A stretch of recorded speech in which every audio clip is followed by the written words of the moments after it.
કિંમતી વોટ આપીને તંત્ર પાસેથી અનેક અપેક્ષાઓ રાખતી હોય છે। ત્યારે વડોદરાના સ્ટેન્ડિંગ કમિટીના ચેરમેન ડોક્ટર શીતલ મિસ્ત્રીએ ખૂબ જ બેજવાબદારી ભર્યું નિવેદન આપ્યું છે।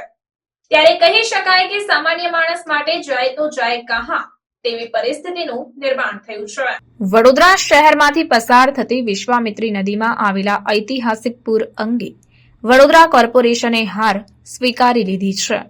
કોર્પોરેશનના સ્થાયી સમિતિના ચેરમેન ડોક્ટર શીતલ મિસ્ત્રીએ જણાવ્યું કે તંત્ર સામે આક્ષેપો કરવાના બદલે હવે પોતે પણ વિશ્વામિત્રી પ્રોજેક્ટ પૂરો ન થાય ત્યાં સુધી પૂરનો સામનો કરતા શીખવું પડશે અને તે માટે ટ્યુબ, તરાપો અને દોરડા જેવી વસ્તુ વસાવી લેવી જોઈએ। ચેરમેનના આ નિવેદન સામે વિપક્ષી નેતાએ જણાવ્યું કે જો તમે વડોદરાના લોકોને રક્ષણ પૂરું પાડી શકતા ન હોય તો આ પદ પર રહેવાના લાયક નથી।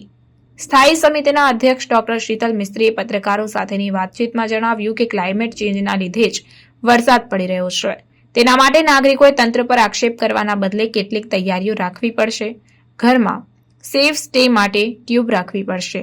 મોટી સોસાયટી હોય તો તરાપાની વ્યવસ્થા કરવી પડશે। વરસાદ સાથે રહેતા શીખવું પડશે। કોર્પોરેશને પણ ડિઝાસ્ટર પ્રિપેર્ડનેસ માટે તૈયારી કરવી પડશે। વર્ષ આરામથી લાગતા હોય છે, પરંતુ ક્લાઇમેટ ચેન્જના લીધે જે હેવી વરસાદ પડતો હોય છે એમાં નાગરિકોએ પણ ફક્ત તંત્ર પર આક્ષેપ મૂકવાના બદલે થોડું આપણે પણ તૈયારી કરીએ, જેથી કરીને આપણે પણ સેફ રહીએ। કે ઘરમાં એકાદ ટ્યુબ રાખીએ કે મોટી સોસાયટી હોય તો એકાદ તરાપાની વ્યવસ્થા કરે કે ઇમરજન્સી લાઇટ રાખે કે દોરડા રાખે।